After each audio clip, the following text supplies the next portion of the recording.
Better, better, better, better, better, better. Click. Hello? Hey, it's me, Dizzy. Hey, I got him, man. I got him, yo. I have like 3 reports, man. I've been busy over here, man. Hey, also, why are you sleeping with the lights on, man? Like, are you afraid that Gecko Moria is gonna come and get you in your sleep, or what? How do you know I'm sleeping with my lights on? It doesn't matter. It's time to read the news.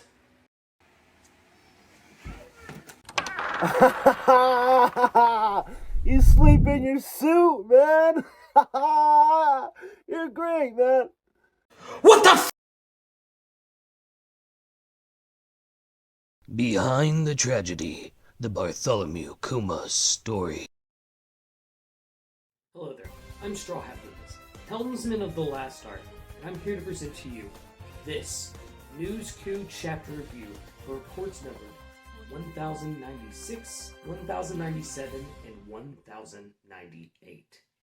We're going to be going over the grueling trials of a great man, Bartholomew Kuma, wielder of the Hands of Liberation. But first, updates on our beloved field reporter, Chatsworth Smokington III.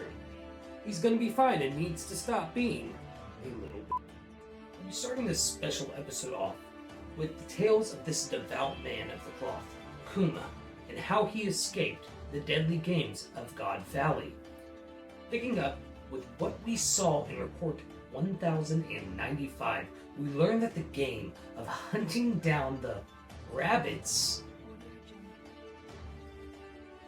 we're about to start with Garling Ever Ready, alongside a new person of interest known by the family name of Manmeyer. We also see some other characters of interest, which I'm not going to linger on because we do have to fit 3 chapters into this thing, and learn there are 13 super rare rabbits and 150 rare rabbits. We can only speculate which of these poor souls fell into that category. We then see that Fleet Admiral Kong, in a very rare act of doing anything at all, had contacted Garp, and we are informed that the Celestial Dragons had stolen treasure from Hachinosu, and that Rox and Roger's crews were head fast for God Valley. Yes, that's right. The lurking legend himself, Rox D. Sibel. We find out that Baby Ivankov had rallied the other captives together, even getting a very kind fisherman to bite off their cuffs. Ginny had hacked the Din Din system and was the one who had alerted the pirates and sent a message out to the world. This kid straight up knew that the Paw Paw fruit and the Fish fruit model Azure Dragon were on the island. Ginny is just way too cool, and I swear to God, if anything happens to her during this flashback, I will lose it. To top off that amazing feat, we find out that Rox and Roger's crew have now landed on God Valley, and in a very special news coup first. We've had Dizzy use his devil fruit to send someone back in time. So let's head over to the nameless intern that we sent into the past. You guys are here, and here down in God Valley. It is beautiful. Oh my goodness. Oh my goodness. And the Rox pirates are on the shore right now. Oh my god. Oh my god, it's shaky. There's Charlotte Linen. Oh, looking good, man. Whitebeard and a young Miss Bucket? Does that mean Weevil's legitimate? Sakuriosa? Kaido? Silverox? Captain John? Holy crap, here they come. The Roger pirates, they're all here, they're all here. What the hell just happened? Did we just lose all of that footage? And an intern? We don't even know what happened next. Let me see the reports. No.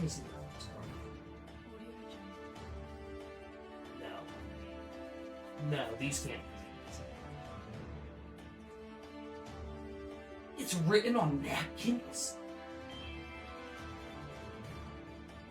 As soon as he gets back here, I swear on everything. Hey, I'm sorry guys. Let me read this report. Okay. What happened next? all this says is, next, Garp show up, Kuma, Yum Yum, with Ginny and Ivankov, and then Saturn shows up? Dizzy, what did you smoke before you wrote this?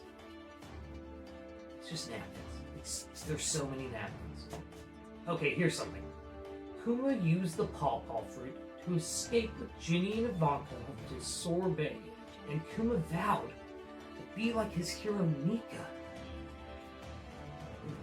using his powers as the hands of liberation. Wow. All I can say is, Dizzy, how were you there, and how did you get that intimate moment?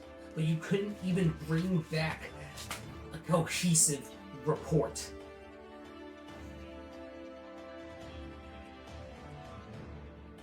You're lucky you're my best field reporter, or else it would be foot-tearing time. Ginny and Kuma were then stated to have said goodbye to Ivankov and settled down in the Sorbet Kingdom. Now, in a very, very, very heartwarming moment, this report ends with Kuma and Ginny both being able to say that they were fooled for the first time. Now, before I hand this over to Dizzy to do report number 1097, let's head over to Dressrosa. I have no idea who would be in Dressrosa right now, but okay, we're heading to Dressrosa, I guess. Lucas, it's Fritz. I've been turned into a toy. Please help. Please, this is terrible. Why would you send me here? Sorry, I don't know anyone named Fritz. Now, since Dizzy did have the problem with his napkin reports, we're gonna head over to him to report chapter 1097, and I will see you in a little bit. Alright, guys. I'm back here. I'm back in time. And I'm covering the events of chapter 1097, man. Let's go. Alright, man. We see the Pastor Bear Man try to heal an old lady from her pain. And also, I try to help too. I try to give her some rumble balls. But I remember I ran out, and my boy Chopper's not even born yet. So there was nothing I could do, really. Well, anywho, as we're chilling, this little cutie pie comes in here, and she has a bad attitude, man. She starts yelling at all of us. She tells us to get the hell out. Right before I left, I did ask her for her number. She said she was taken. It is what it is. And I asked her if she has a sister. She said she has a brother that turns into a sister. It's a little bit complicated. As soon as I left that church, it exploded. Boom! Lightning shooting out everywhere. It was pretty crazy. I hope that cutie pie is okay. Also, I hope you're okay too, Kuma. Anyway, I used my devil fruit powers to skip on ahead. When I get there, it's that bear pastor man, and he's arguing with those Royal Guard kids. You know? Like super mean guys. They're really mean. I don't like them. But don't worry, man. Pastor Bear Man, he ends up dealing with them properly, yo. Ha ha ha! Got him! You know, Pastor Bear Man ends up getting thrown in jail for his actions, along with that cutie pie Gingerly, or whatever her name is. Ho, ho, ho, it's a pirate's life for me. Listen, guys. Don't worry, time's gonna fly by in here, okay? This isn't my first time being locked up, you know? I once got sent to this place called Inhale Up, or something like that. And, it wasn't that bad. It wasn't that bad at all. You know what? Long story short, Pastor Bear Man and Gingerly end up getting saved by the freedom fighters. Yeah. Yeah, yo. Yeah. Well, hey there. Are you Gingerly's sister? Huh? Oh, yeah. Kuma ends up returning home and Gingerly ends up getting captured, okay? Back to you, Lucas. Back to you. Hey, so you ever been in the Drum Kingdom? You ever tried a rumble ball or something like that, or what? Ginny got kidnapped, and she wants to marry Kuma. They joined the Revolutionary Army, but it was called the Freedom Fighters. Wow. Okay, I have to regain my composure a little bit, so why don't we take a word from our sponsors? Are you tired of your sore back keeping you from playing with your babies? Your knees keeping you from running at your full speed? Try Kuma's Pain Relief today. Kuma's Pain Relief can extract every sense of pain you feel from your body. And it's non-addictive. But wait, there's more. Kuma's pain relief can also relieve you of bad memories as well. Tired of thinking about that thing your uncle did in the closet? Tired of thinking about how that cheating harlot Curly Dan took off into the mountains with those dudes who ran a train on her while you were at work? Well, Kuma's pain relief can remove those tiresome memories. Side effects may include diarrhea, nausea, nothing happened, your pain coming back to you all at once in the form of a giant bubble and could result in death or syphilis. Alright, guys, now, chapter 1098, Bonnie's Birth. In a somewhat unorthodox move, instead of continuing with the News Coo coverage like I always do for this chapter, I'm actually going to begin my candid thoughts early. This is because this chapter deals with very sensitive subject matter, and I don't feel like being comedic is the right tone to take with this. So, here are my candid thoughts on Bartholomew Kuma's backstory in its entirety and 1098. Now, before we get to 1098, for 1096 and 1097, the reason we didn't do News Coos is because I wanted more time to do them right. And coincidentally, we didn't get any break weeks, and I just kept going and reading the chapters and letting them mull over in my brain before I presented you guys what my thoughts would be, or before I presented the News Coo episode. And I really... Kuma's backstory has just been tragic.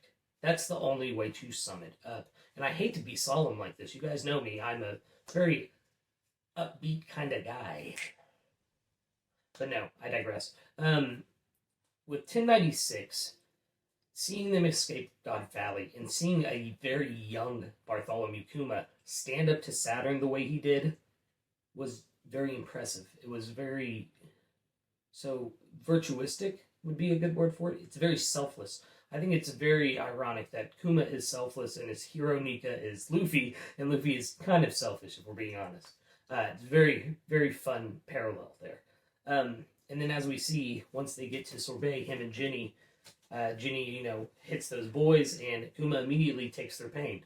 And then in the following chapter, we find out that he's been doing that for the elderly that live in the village as well, in the kingdom, and taking their pain every time. Just taking every bit of pain from them into his own form, and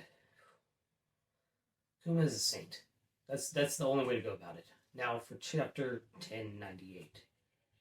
We find that Jenny has been taken by the Celestial Dragons, and we don't know if the Revolution Army tried to save her or did not save her.